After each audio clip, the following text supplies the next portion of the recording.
you want to say something? I suppose I could say something. Well,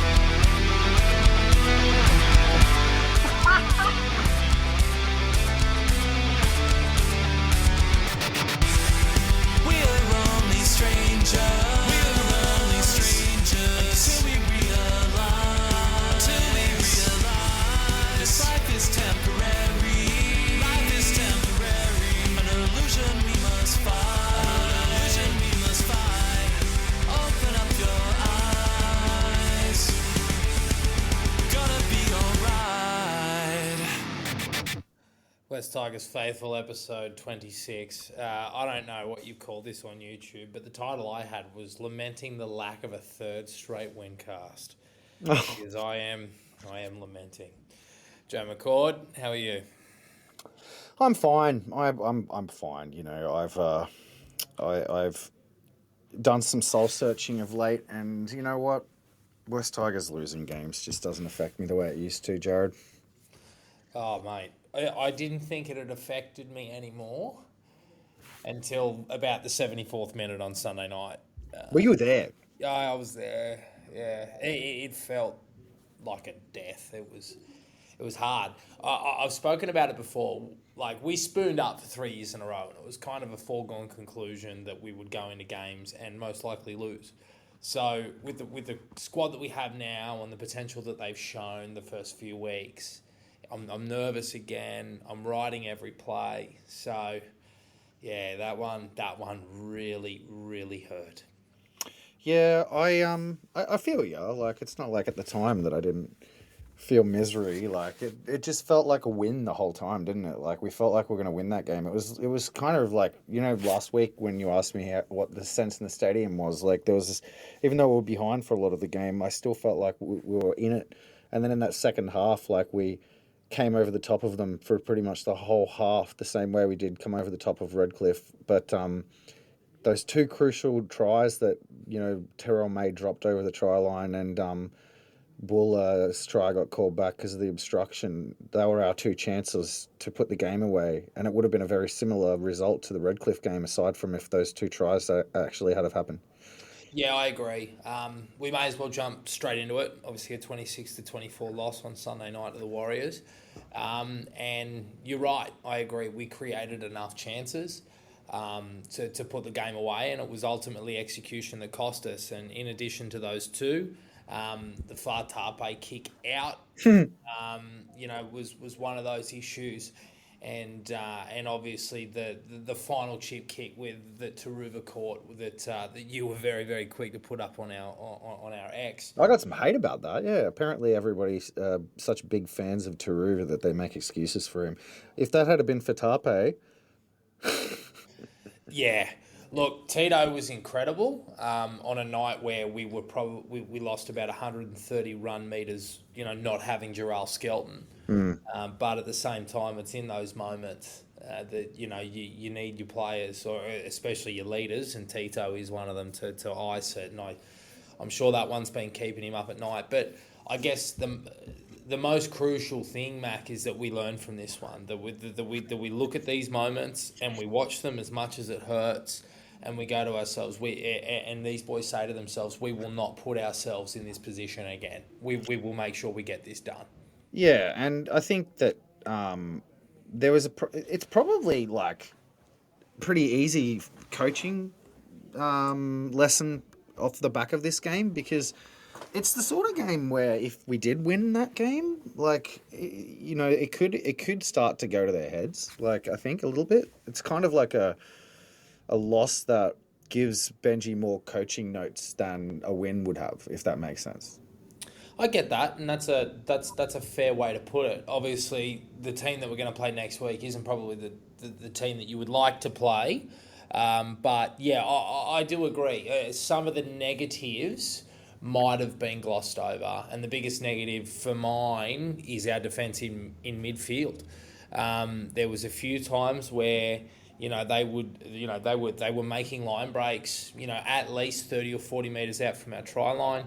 Some from some poor defence through the middle, others with some poor defence on the edges. But ultimately, it's a collective issue, and I felt a bit of deja vu back to the Knights game where, you know, you had guys like Dylan Lucas and James Schiller sort of breaking the game open. The Halasima try, although, again, Buller and Bird's efforts could have been better, it felt eerily similar. And we'll get to Brisbane, but they're a team that can really punish us in midfield. But we look comfortable defending our line, Mac. It's really interesting. The Niukure try, look, it wasn't good enough, but you had Semwella who went down, and I think Talon copped a knock there as well. You know, providing that, you know, our full strength line was there, we're probably okay, and we look pretty in control on our line. But again, midfield is the massive worry. You know, both this week and moving forward. Well, let's get the excuses out of the way. Excuse number one, we lost Jarrell Skelton in the lead-up. Excuse number two, we lost Stewie in the pre-game. Excuse number three, Samuela Fain, who got injured. Excuse number four, Taruva went off with a HIA. Excuse number five, the Warriors played outstanding in the conditions. They were completing at 90% after the first half. And we were in it. We went into the sheds equal, and we lost by 2 at the end, and we were the better team in the second half. I think that all things considered, it's about as good of a loss as you can have. Like, let's be honest. Like, if you're the West Tigers and you're the reigning Wooden Spooners 3 in a row, losing a game to a team that was coming off 2 wins, that performed that well in those conditions with that much adversity by 2 because of a couple of unfortunate, that's an improvement. Talking about our halves, we sort of singled them out the week previous. They had some moments, but they also probably had some moments they would have liked to have forgotten. I thought this week they took a really strong step in the right direction. It's quite disappointing that Jerome isn't going to be there, but it felt like for me that they were finally beginning to work each other out. I agree. Like in our conversation immediately after the game, I think we both sort of had a quick chat about Jerome and you know, thought that he was a little bit more involved. He was a little bit more assertive. He made a few real good captain's plays, mostly in defence. But then I looked at the stats and 3 runs for 10 meters. So I still think that he hasn't found the balance of who Jerome Luai needs to be for the West Tigers to win.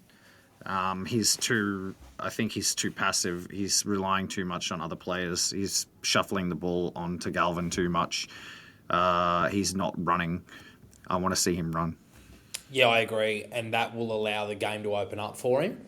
And that's something that Marshall probably needs to push. I know that he's one of these guys that says, look, let's worry about a defence first and the attack will come. But I agree. In order for that left edge to begin to create points like we always hoped that they would have, it starts with him, you know, moving straight first and looking to run as opposed to passing.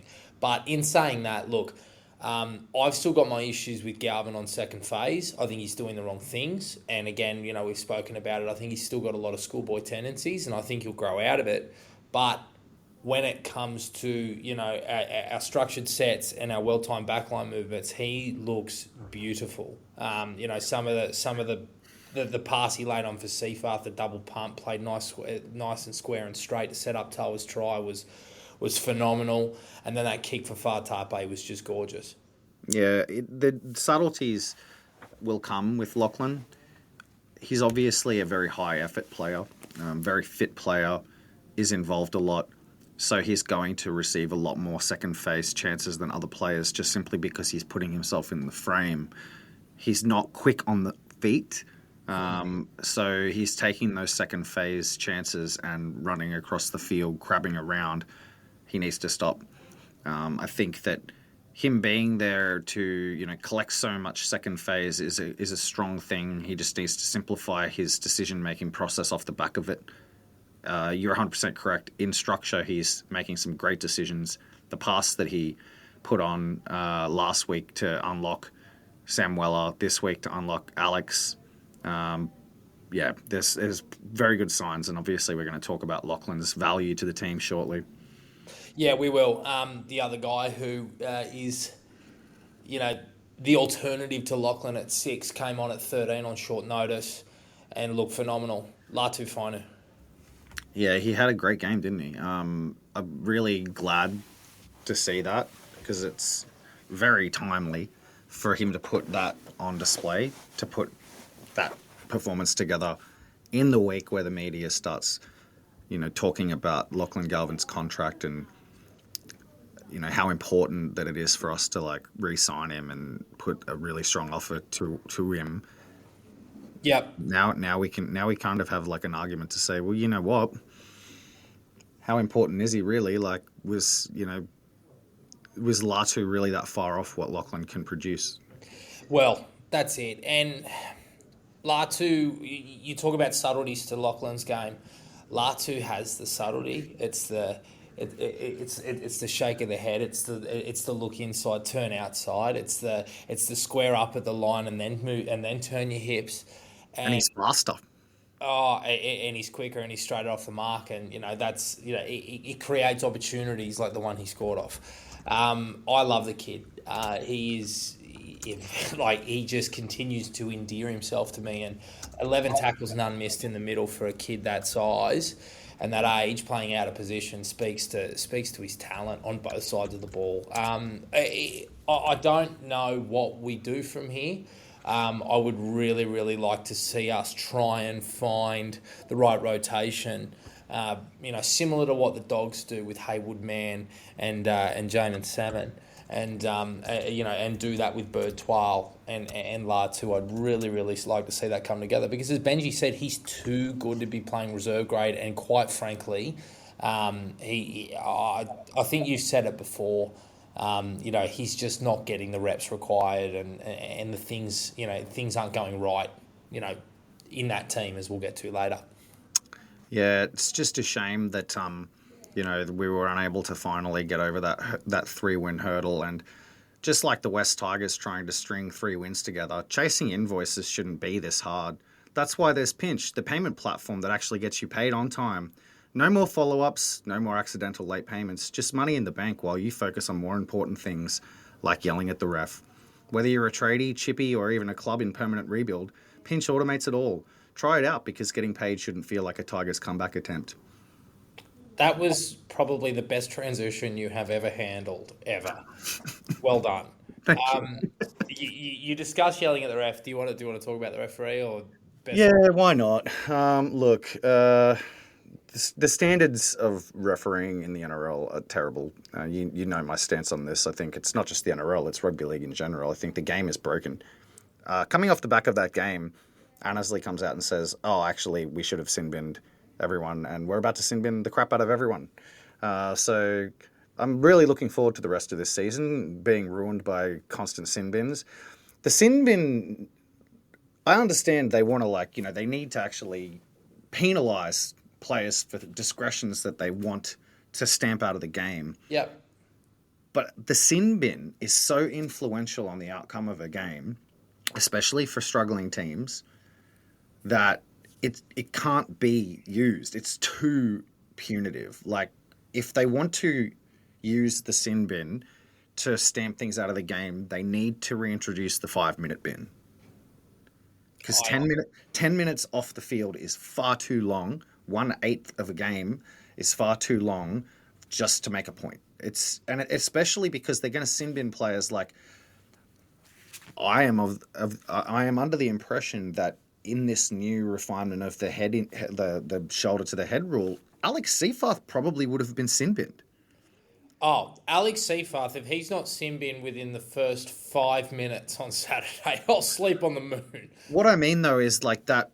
Where Chauncey headbutted Alex, let's not yes, Jerome initiated the contact. It was unfortunate. I don't think he meant to hurt the guy. It was just it was silly, but Alex didn't. Alex was moving backwards, did not move. There was no jarring up of the shoulder. Chauncey headbutted his shoulder.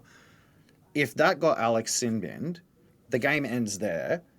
We're talking like Tigers fans are gonna be booing and throwing shit at the ref as he comes off the field after that game.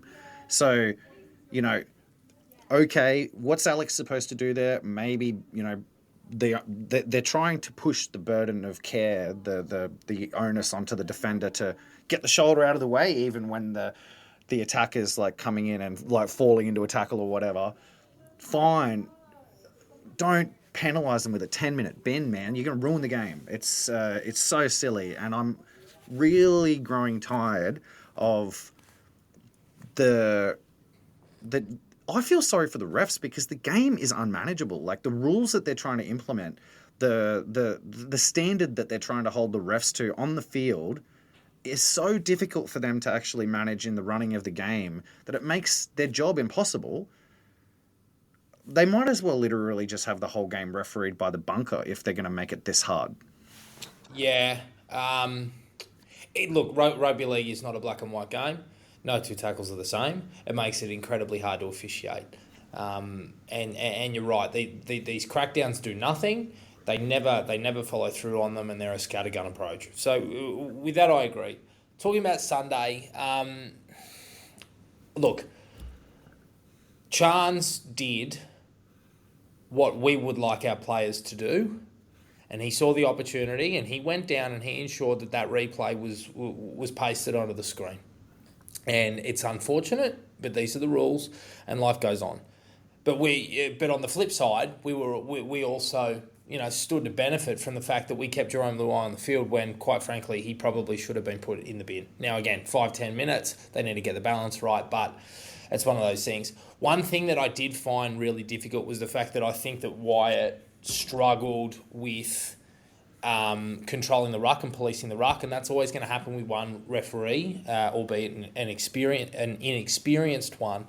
But I thought that there was enough there from New Zealand to constitute a binning early. Don't get me wrong; they were on top of us and making dominant tackles, but some of the work that they were doing on zero and first tackle was quite frankly a bit ridiculous. Now, you can make the argument that the Tigers need to do the exact same thing, but at the same time, it felt like to me that the Warriors were really, really taking the piss a little bit. That said, I will never blame the referee for the cause of a result. We created plenty of opportunities, and quite frankly, the game was there for the taking. And if Terrell doesn't knock that ball on, or if Stafford Toa hits outside shoulder as opposed to inside shoulder, we've got a third straight win cast. So these are fine margins. Yeah, it would have been such a good win too. I think it should. I'm really trying hard to stop saying and a lot. So if I'm coming across like I'm pausing a lot, it's because I'm consciously trying to not sound like a valley girl. No respect. That's something that I really need to do myself. So well done. I'm failing because I keep catching myself do it. What was I saying? The fine line between winning and losing. If we won that game, it would have been euphoria, and we would have been wrapped in the team's effort. And those little one or two complete stuff ups, Fatape towing it through, and this, that, and the other, would have mattered fuck all. It would have been like, those things happen, but it's a loss, so that's all that matters. It doesn't. It does just because the result changes doesn't mean that how we should feel about those incidental moments should change. The team played well. The team played good enough to win. The Warriors played fantastic. The Warriors are probably not a top 4 team. So the fact that we didn't win the game, the fact that the game was close, the fact that the Warriors were better than us for the first half shows us where we're at. Temperature check game. We're not a top 8 team yet.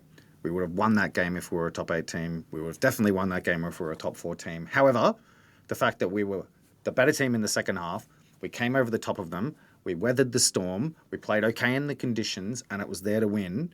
And we didn't play very well for 80 minutes and still were there, means that there's a top 8 team in there. So there's lots to look forward to, and there's a lot to work on. But there's a lot that can change between now and the end of the season, and this group's got what it takes. They've got players in the group that want to win desperately, that haven't won in a long time, some that have won very recently that are going to be able to show those ones that haven't won in a long time, if ever, how to do so. We just need to be patient as fans. Yeah, I agree with you there. There's a lot that they can take out of it, but it is very much how they respond. We were 2-1 last year. We then went on to lose something absurd like 9 or 10 straight. I'm excited about the fact that we're coming up against the Broncos, honestly. I'm not worried about it. I very much doubt Benji's losing sleep over it. I think he's probably wrapped that, because we've played four teams that, frankly, we haven't played any of the competition heavyweights yet. So we're 2-2 coming into our first matchup that, like, on paper, we have been given no chance against. This is the first time that we've got, the Broncos are at $1.15. It's a real acid test. And I know I've been very optimistic all season. I frankly see enough holes in them. And I see enough evidence based on the way that we play to say that this game could go either one way or the other. But it's winnable, right? It could either go one way. Our approach to the early game has been so bad that the Broncos can just come out and just write us off. And if we go down 24-0 after 30 or something like this, we haven't seen that in this side yet, this version of the Tigers. We haven't seen that yet. So we don't know how they're going to respond to such a thing. But if the Broncos, on the flip side, we've seen if teams hang in there with the Broncos in that first 20 minutes and they start to push the passes and, balls go to ground and things like this, they can lose. They're there to be beaten by a team that hang in the fight with them and that come home strong. And that's the type of team that we are. Everything comes down to the first 20 minutes in this game. Good call. They start fast. They are brutal, and they kick the corners and they kick chase hard, and they are fast, and there is individual quality everywhere. Look, I agree. We're mentally weak. I'll get to that. So I agree. I think that the Donkeys are good. I don't think that they're that good. I don't think they're as good as I was probably previewing at the beginning of the year. They might get there, but right now, there's moments that you sort of see where, they look a bit fragile.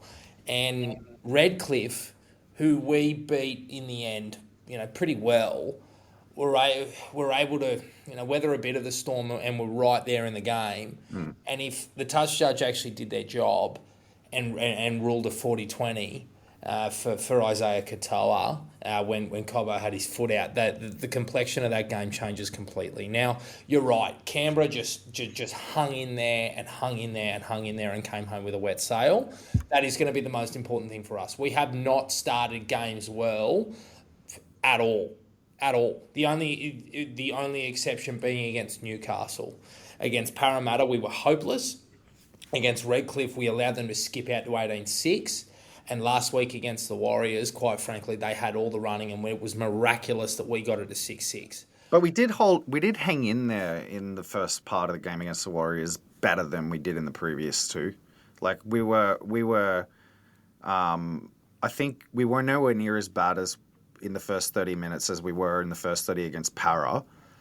The Warriors didn't get on top of us the same way that the Dolphins did.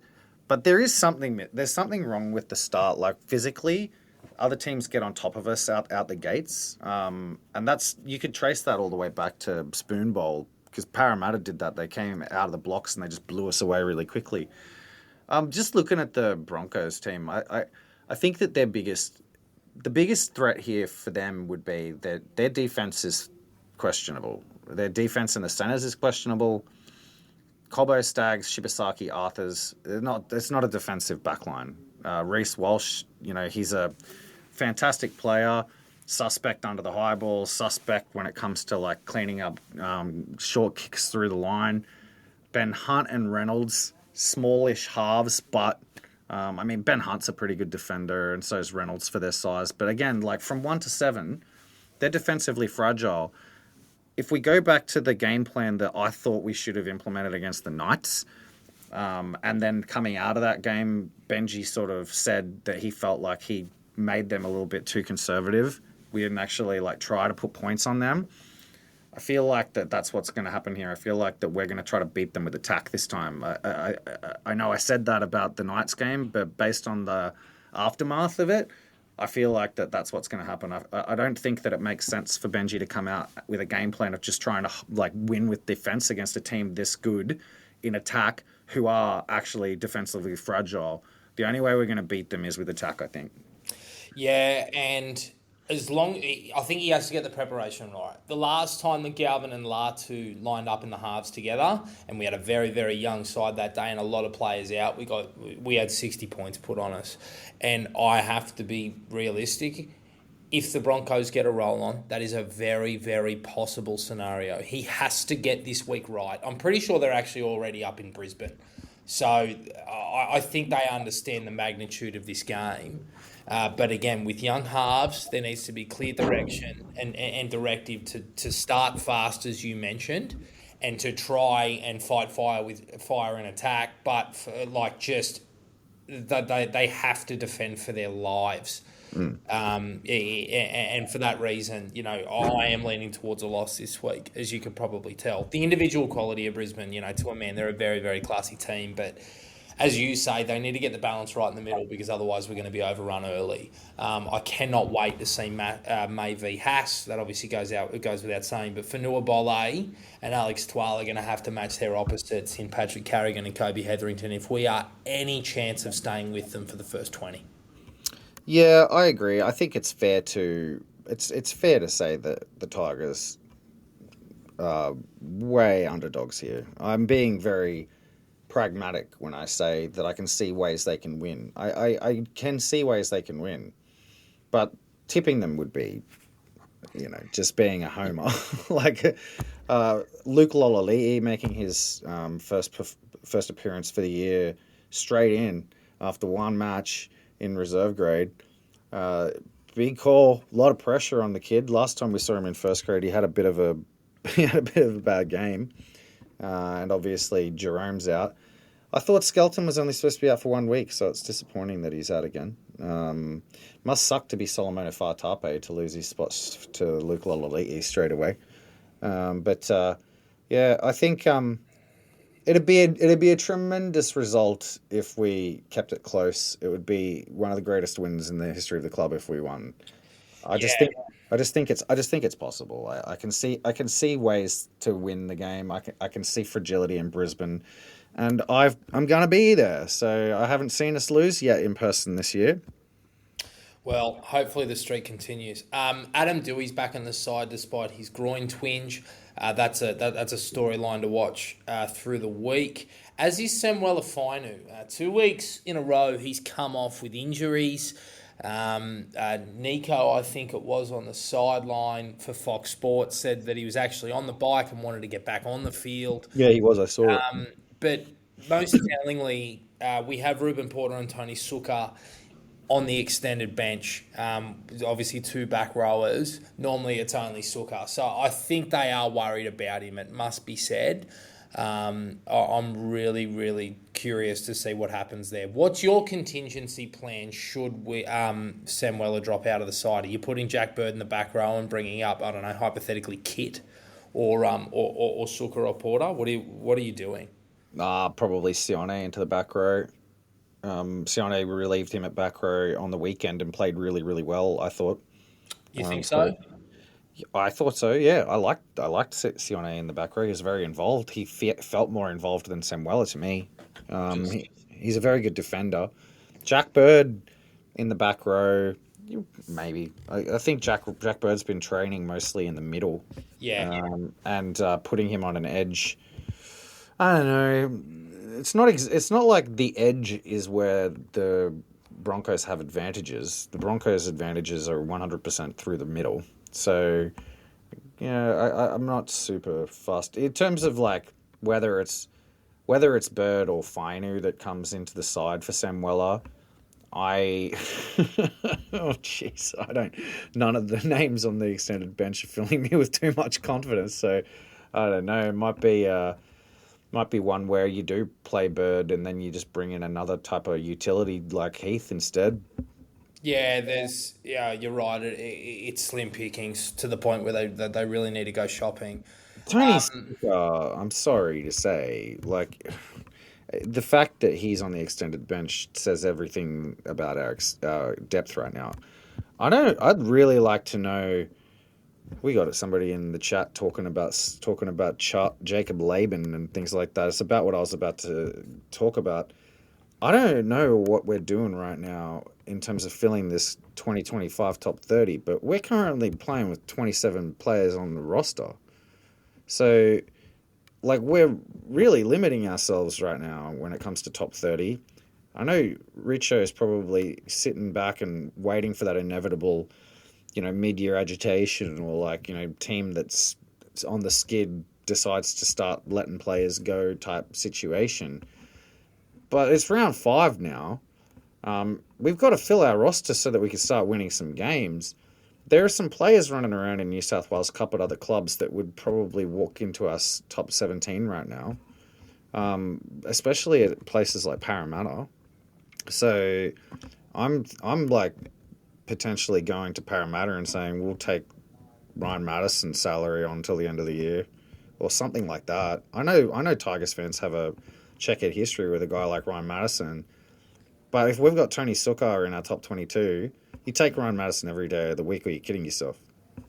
I don't disagree. I'd find it very, very hard to deal with. I do like Charlie's shout of Jacob Laban. That's a good one, and there's stacks of back rowers in that Warriors squad.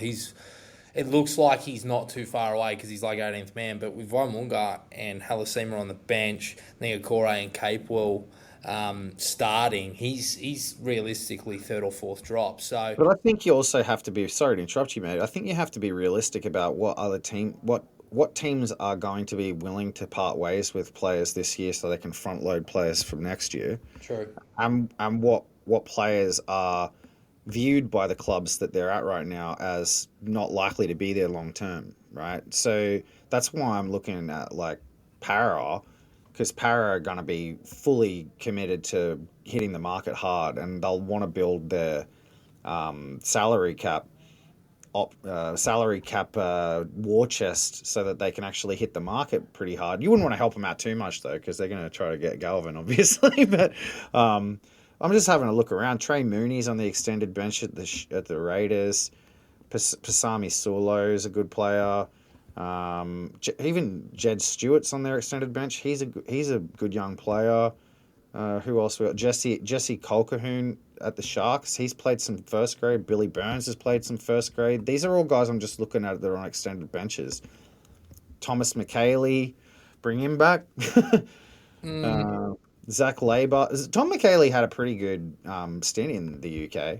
So I don't know. Like sometimes you see these players that when they come out real young in the NRL, they don't really have the right mental approach to the game, and they can figure it out a little bit later on.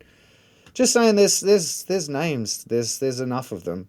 Keep in mind that we need back rowers, and yeah, you're right. It's a modest market. I'm really not sure what Richardson's going to be able to pull out immediately. You just want to go to clubs that are struggling. So that's what. Like I'm looking at the Roosters. Billy Smith's on their extended bench. If that's not a dude who needs a change of scenery. I've not ever seen somebody who needs a change of scenery, and that club needs a rebuild. Billy, I know we need back rows, but we need centers as well. Like if we're playing Luke Lolaliti at wing, that means we've only suffered one injury, Jarrell Skelton, and we're already playing 18-year-old Luke Lolaliti. He's not even 19 yet, is he? No, he's still 18. No, yeah, he is. He only turned 18 in like June last year. You're right. So he's still 18, and he's first cab off the rank. We've got 3 spots. Like I'm saying, I'm sending out the bat signal, Richo. Like, get this stuff done. Like, don't wait too much longer. We need support. I think he's doing what he usually does, and he's waiting. He's 6 weeks, and then he'll try and pick some stuff up. We got some shouts in the chat, Jacko. Keep his tiger claws off Jacob Laban. I need him to stay with the Waaaahs. Well, mate, I'm sure you do, but we would very much like him. Thanks, Eshkio, saying that he hopes we keep Galvin. Hopefully he's not hoping that Latu goes across the ditch. We got so many Waaaahs fans in the chat. Yeah, we do. from my time at Levels, the Warriors fans are very, very engaged podcast listeners. No, I'll tell you at the start of the episode, you asked me what I made the name on YouTube. It's just Waaaah. That would do it. Tomorrow, Martin on the outer at the Warriors as well. I would love to see him come home, Jacko, but I'm not too sure. I think he'll go to Super League and he will carve up there. SGO's trying to offload Rocco Berry to Oh, okay, all right. Well, I'd take Rocco. Thanks. Which one of them? Which one of those? It was Cozzy, right? That went through the whole side and scored a try. No, that was Halasima. He's no. In the first half, the first try. No, that was Adam Pompey.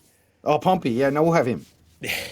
Maverick Geyer and Hassett at Penrith are both great shouts, Charlie. I wouldn't disagree with either. Hassett started very, very well this year. We have gotten way off track. Look, Broncos. Look, it's a very, very inexperienced halves pairing this week. The youngest ever versus, the oldest. I'm really, really worried about our long kicking game to the point where I would anticipate Adam Dewey actually does some kicking. That wouldn't surprise me. But we are going to have to be perfect. I mean, inch perfect. Win every moment, win every collision, fight for everything, scrap for everything, take our chances. And for that reason, coupled with the fact that Jerome Luai is not going to be there, I just don't think perfection can be achieved. That said, this side works very, very hard. They are a very uncharacteristic West Tigers team. And by God, as you said, if we win, it is one of the greatest victories in our short history. Anything else to add? No. Beautiful. Score prediction. I don't like to make predictions when I think we're going to lose. I think. Look, I'm going to say 28 to 16 to the Broncos. I reckon it'll be like 24-0 half-time and we'll win the second half. Yeah, okay. All right. I was thinking sort of a late try or two for the Donkeys at the death. I'll say I reckon it'll be about 16 each, and they'll probably go on to score 2. Oh, so you have us in the game till late? Okay, yeah, no, I'm thinking the Broncos will get on top of us and they'll clock off and we'll sort of come back, but too late. That's my prediction. I was going to transition, but we probably didn't wrap up the Broncos preview properly. You mentioned that we had 27 spots. One of the reasons for that is that Justin Olam was officially medically retired after we filmed last week's episode. On behalf of the entire West Tigers faithful, congratulations, Justin, on a wonderful career. Extremely disappointed, to see his career end this way, and he's one of the game's great cold heroes. And for me, it's, I really, really enjoyed watching Justin in a West Tigers jersey and in a Melbourne jersey. But to see this PNG side, start in a couple of years without him, I guess hurts a little bit as well. But it was a nice send-off from the club. The video was a nice touch, and I'm hopeful he can stay involved with the club, in an off-field capacity at least for the next couple of years. I read something a while ago. I can't remember the source, but it was before this medical retirement thing started to even hit the mainstream media that Justin Olam's already essentially got the role of head of football for the PNG franchise. I'm not joking. That wouldn't surprise me. Yeah, no, I think it was good mail. I'm pretty sure that's the situation. I think that he'll be the inspirational face of that franchise, even if he's not going to be a player. Yeah, I think it's a good idea. He's the most iconic Papuan player ever, so it makes a lot of sense. Who are these Warriors fans, man? Are these two guys podcasters themselves or something? It's like Esh and Jacko Waaaah's podcast. If you're not podcasters, boys, get together and make one. They're definitely bouncing off each other. There's a bit of chemistry there in the comments. Yeah, I think they know each other. All right, we may as well cut to the chase. Danny Weidler last night at 100% footy. I'd already gone to bed. reported that Lachlan Galvin has been formally offered a contract by the West Tigers. 5 years, $5 million. Now, we don't know when it starts. I don't know if it starts in 26 or if it's an immediate upgrade and extension on the back of that. Effectively, it's going to be around 2029, 2030. It would expire should he say yes. Let's just talk value. Do you think it is fair value? Is it unders? Is it overs? What do you think? I think that it's depends on whether it's $1 million each year or whether it ramps up.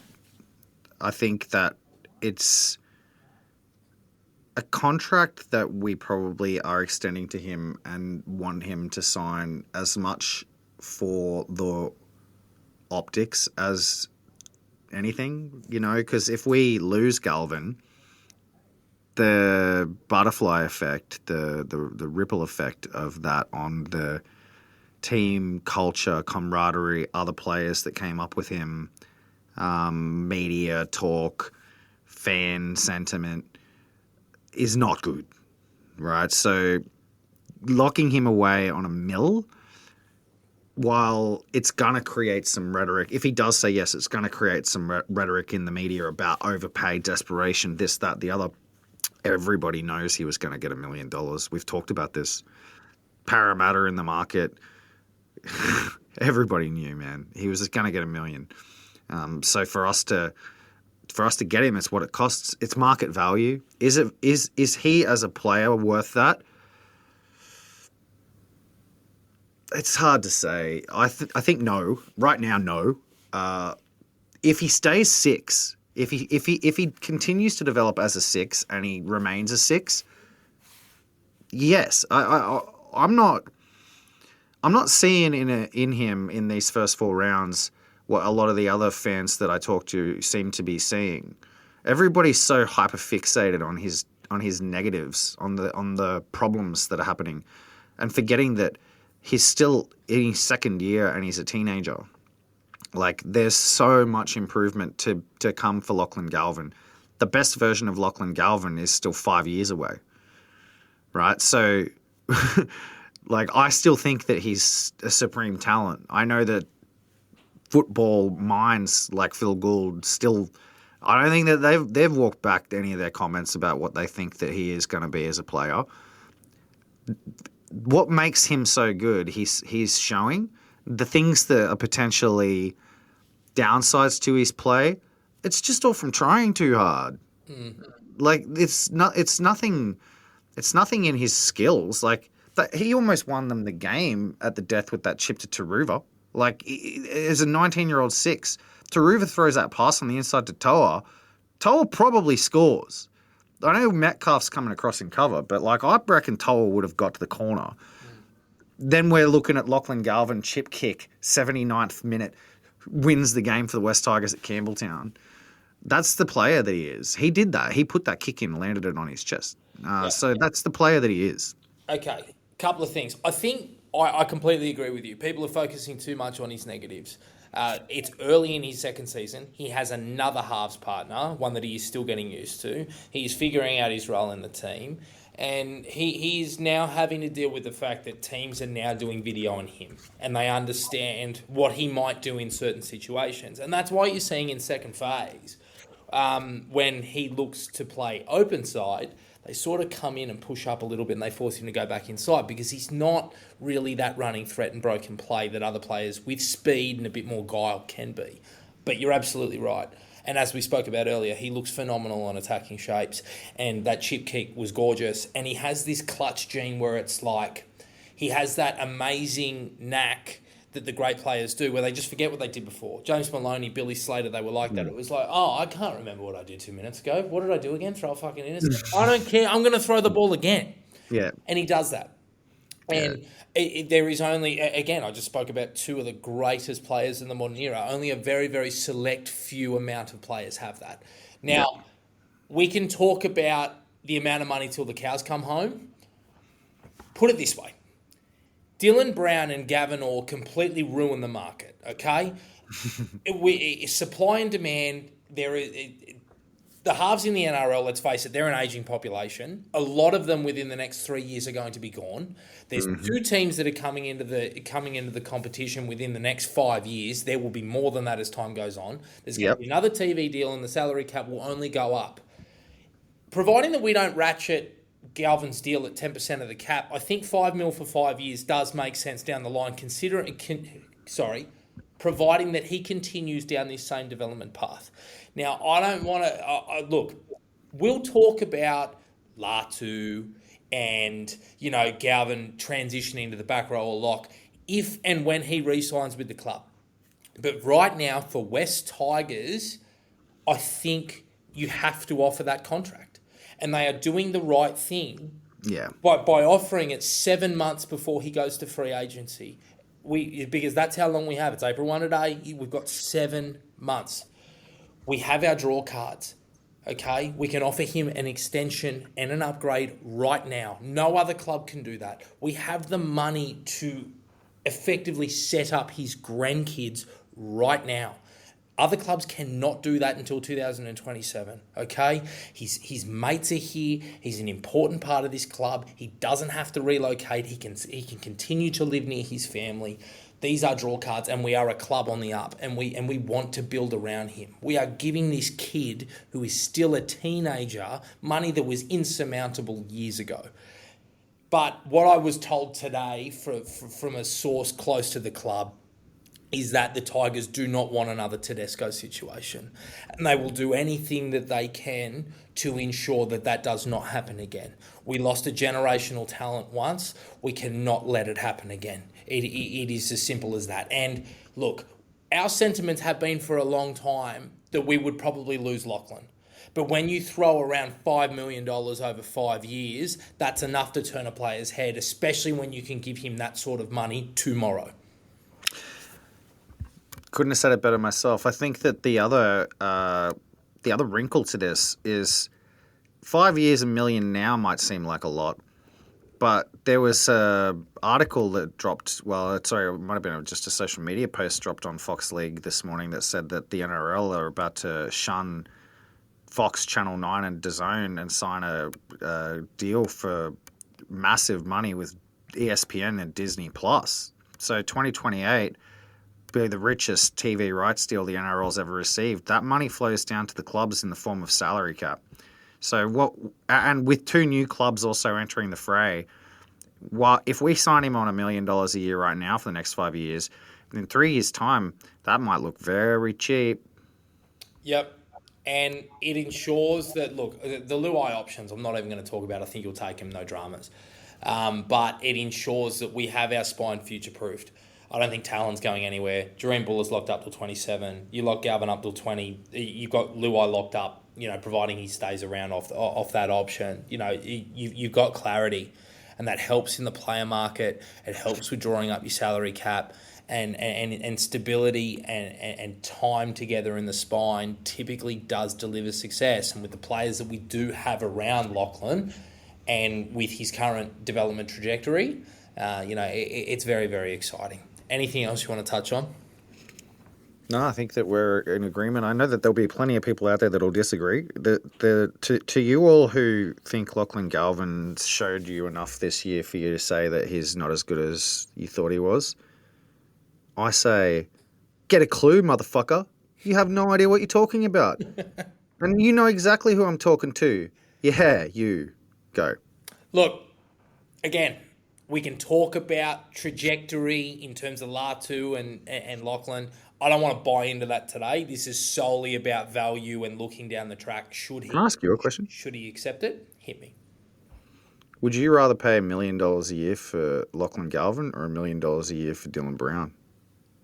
Okay, that was actually, I want to give flowers to somebody on X who said something. I love this FPO guy, man. He's giving me so much stuff to throw up on the stream. Nice. Okay, so I heard that too. Hey, that's a real rumor. You're not talking shit. That's real. I know that's true. That is true. That almost happened last year. That was real. He went to Penrith and he said, I feel like I'm not on enough of a salary. I don't want to be anymore. That happened 100%. And it was 100% because he wanted to follow Jerome to the Tigers. 100%.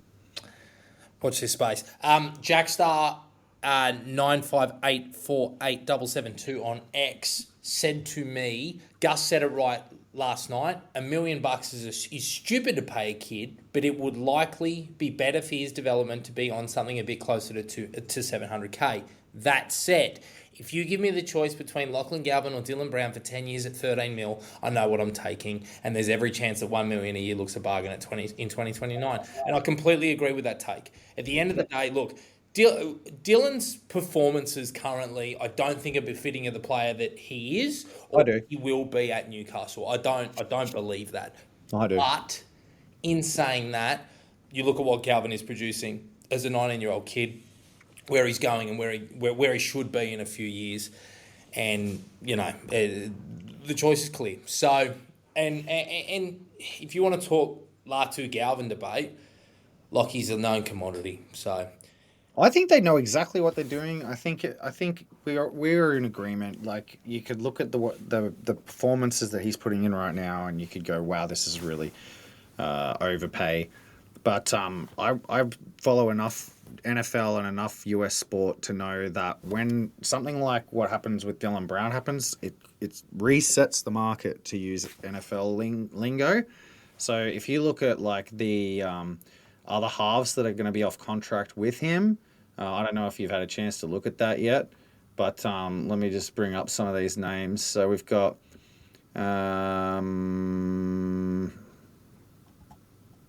not very many. Jamal Fogarty, Jerome Hughes. They're really the only two established halves that are off contract with Lachlan Galvin. Both of which will be retired within 4 years. So yeah, the point there is, like, he is the commodity for this next signing period if he goes to market. $1 million is actually, he'll get more. He would get more on the open market, I reckon. Sure, but if he signs with us now, we can make him a millionaire overnight. Yeah, I agree. It probably looks like a fantastic deal for him and his family. They're gonna have a real hard time saying no to it. Real hard time. And you know what? Isaac Moses is probably gonna try. Yeah, and you know what? If they say no, you can now put a contingency plan in place. You move Lachlan to 13 or the back row. You prioritise Latu, and you go from there. But and you go and get Jock Madden and bring him home. Jock Madden. You love Jock. Yeah, look, let's just wait and see what happens. Time will tell. But either way, Lachlan's going to be a very, very rich man. I just hope he's a very, very rich man in black, white, and gold. Pathways. Cup had a stinker. There was some moments in the first half where they were leading. They didn't last too long. Disappointing to go down. But ultimately, this was a very, very strong Warriors side, even if they were missing Tamari Martin and Bunty. And ultimately, their class shone through. You got anything to say? I have only got this to say.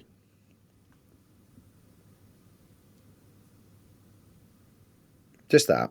I didn't see the game, but apparently Charlie says that Luke absolutely brained it.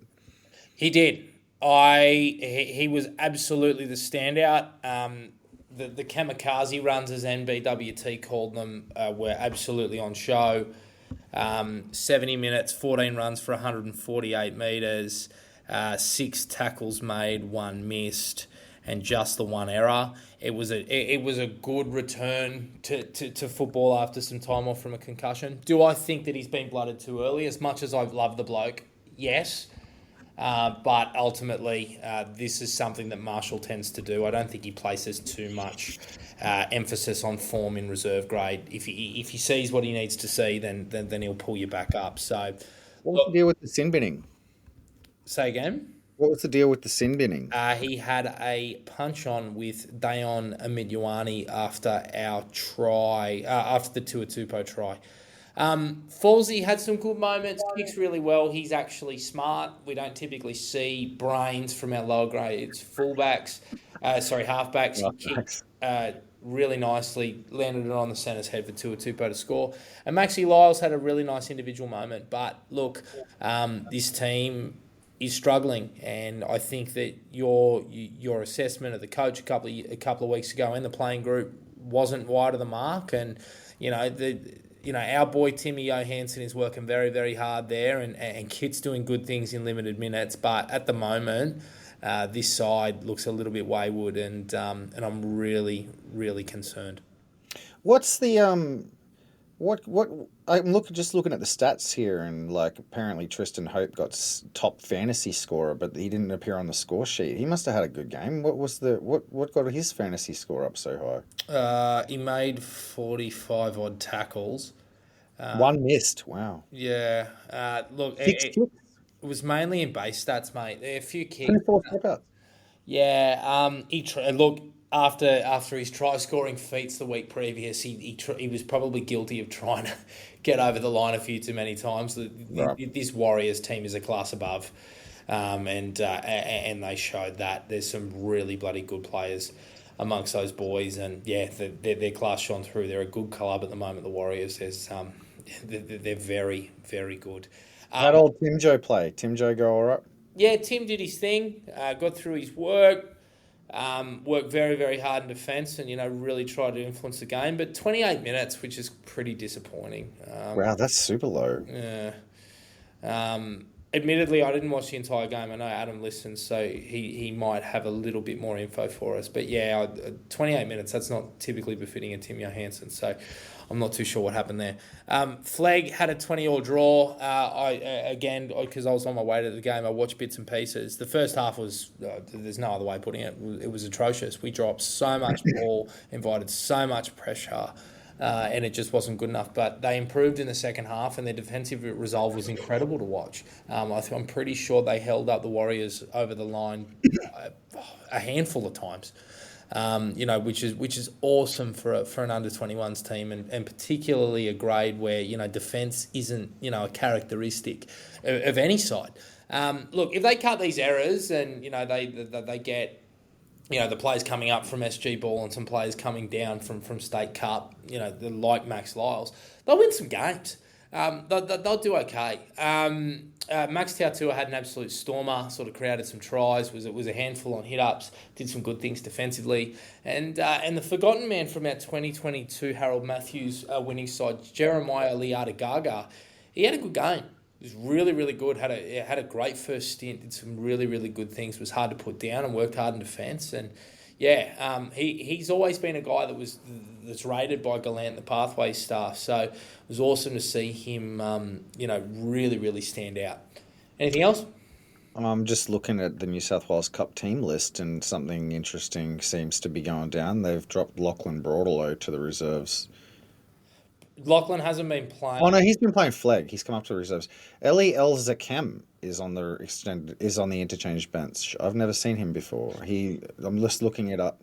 Ely played for Castleford last year, full season. Yeah, he was in Q Cup and then England, and he sort of jumped around between the Roosters. And He's a back rower. Parramatta. He's a back rower. This is similar to the Charbel Tassapale signing that we made last year. Another bloke from Cass. Tigers in the Super League. He played every game for them last year, by the looks of it. Yeah, interesting signing. A guy that probably had upside a couple of years ago, but probably didn't get the time and reps that he needed in an NRL squad. But he might provide a bit of spark off the bench this week against the Sea Eagles. Who knows? Well, hopefully. I mean, if he spent the whole year in the ESL and he's in the back row, then he's got, there's value there for him if he is good enough. I see a new face in the flag team in the form of a guy named Riley Barglick. Have you ever seen him before? He was our fullback on the weekend. He had some good touches, did some good things. But yeah, I don't know too much about him. We've seen him pull these flag fullbacks out of nowhere. Don't really know. Yeah, what happened to Cameron Kinnan? I would have thought he would have been... Cameron did a shoulder, and I believe he's still coming back from surgery. So keep an eye on that. But who's in this side this week? Mitch, the Tautua twins remain. Pretty much the same team as named, Yeah, except the 13 is a blank. Yes, it is. All right, where else? West Mats had the bye, thank goodness. Siatame Havea is back this week, which is unreal. Last game of the year, I think, against the Raiders. Not expecting miracles, but hopefully a good performance to round out the year. Balmain Harold Matthews went down to the Knights over the weekend, but Christian Azzi, I know I wrap him pretty much every week, but far out. The individual try he scored was nuts. Go and have a look on the New South Wales Rugby League site in the Harold Matts highlights. Steps two plays, goes around the fullback. It was beautiful. A few minutes later, he backed it up with a great kick, which led to an error.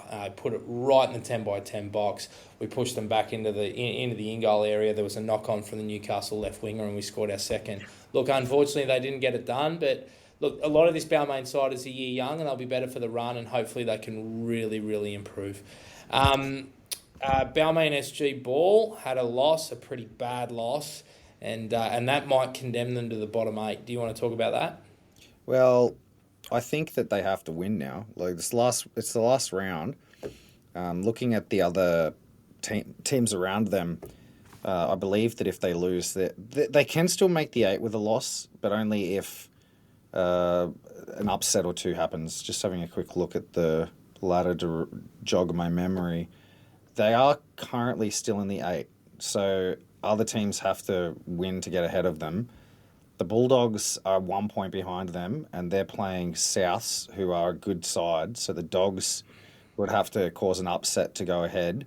The Magpies are still in with a shot, so if the Tigers lose and the Magpies win against Canberra, who are a good side, but win a bull, like Canberra have had a couple of losses this season, the Magpies can jump the Dogs and the Tigers into the top 8. The Knights, though, are playing the Dragons, and that's the big threat. So the Dragons have won one game this season. So the Knights are a very good chance of winning that game. They have equal points differential to the Magpies. So even if the Magpies win and the Tigers lose, the Knights, being that they have the easier game, might jump the Magpies on points differential. So, yeah, the Tigers really need to win to make sure they make the 8. Because they have, even though they've won 5, lost 3, they have a minus 40 points differential. Because they've been thoroughly flogged in the games they've lost.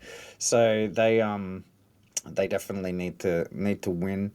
Or draw. A draw would also be enough. Against the Steelers, who are only 1 point ahead of them.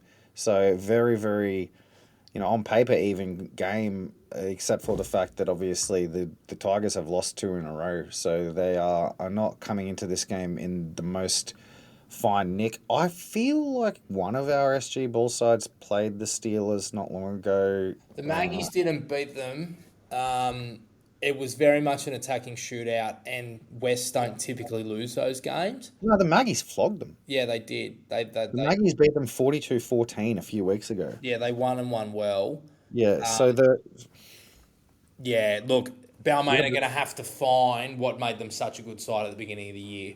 I think that'll be an absolute cracking game. It's definitely watchable. Sign up to Bar TV Sports. Get your eyes on that game. Let me see, what's the order of the games this week? So we've got Magpies play Raiders 10:45 a.m. on Saturday morning. The Dogs Rabbitohs game is around the same time. And then the Tigers game it kicks off 15 minutes after that. So it's all going to be happening at the same, and the Dragons Knights game. It's 2. So all the games that matter are all happening at the same time.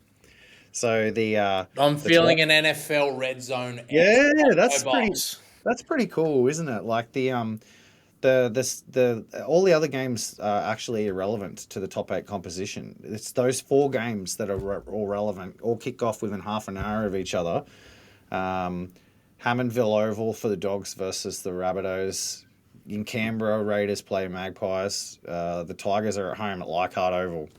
So you might want to get down to Leichhardt Oval and root for the Balmain Tigers, fans. It's 11 a.m. Saturday morning, must-win game against the Steelers. Speaking of, yes, absolutely. Speaking of must-win games, West have got to do it themselves. You mentioned it before, but they're playing a very, very good team in the Canberra Raiders. Look, it was a very, very topsy-turvy game against Manly. They went down 12-0. They blew them off the park, as they tend to do sometimes when they go down by a try or two.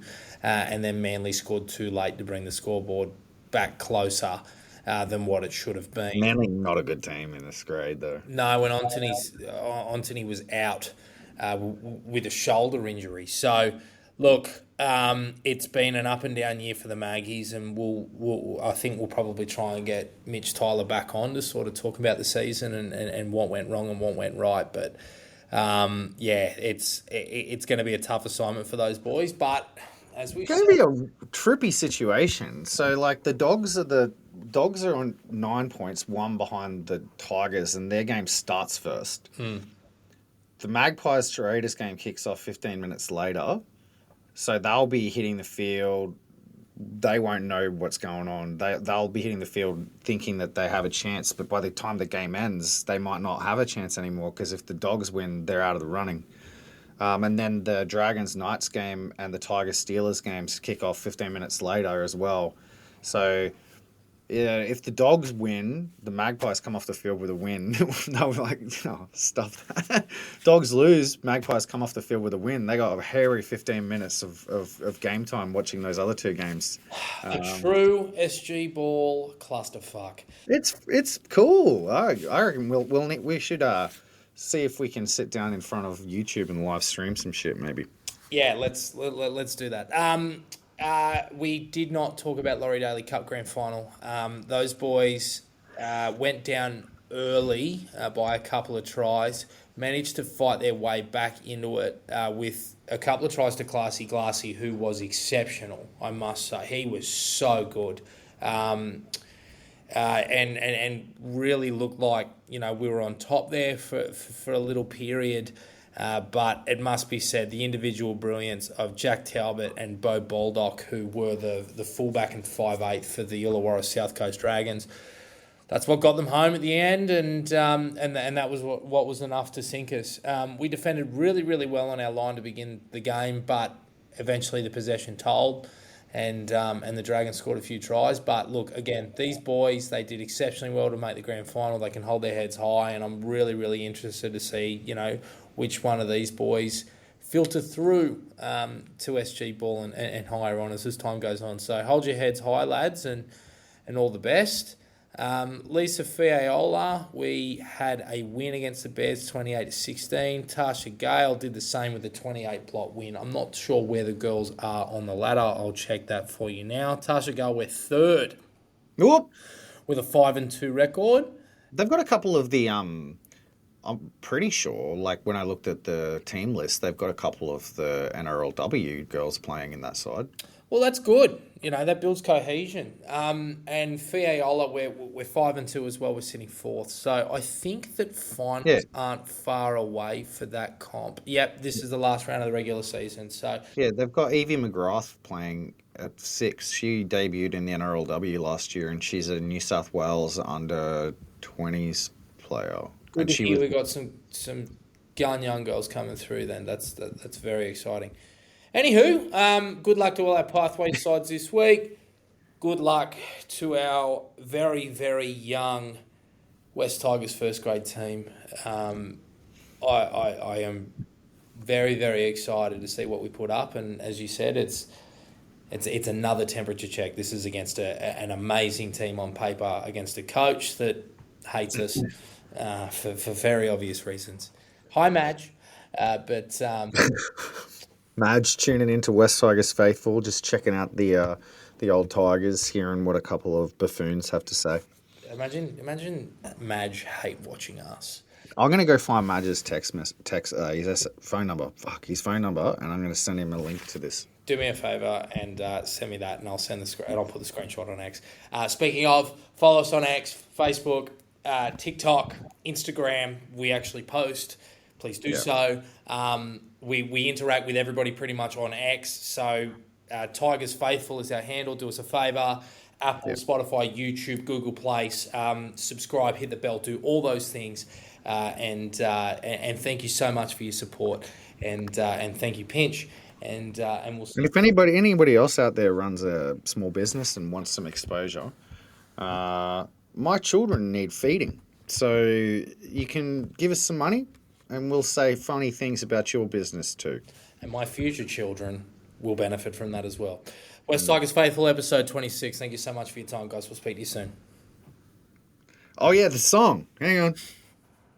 We're only strangers.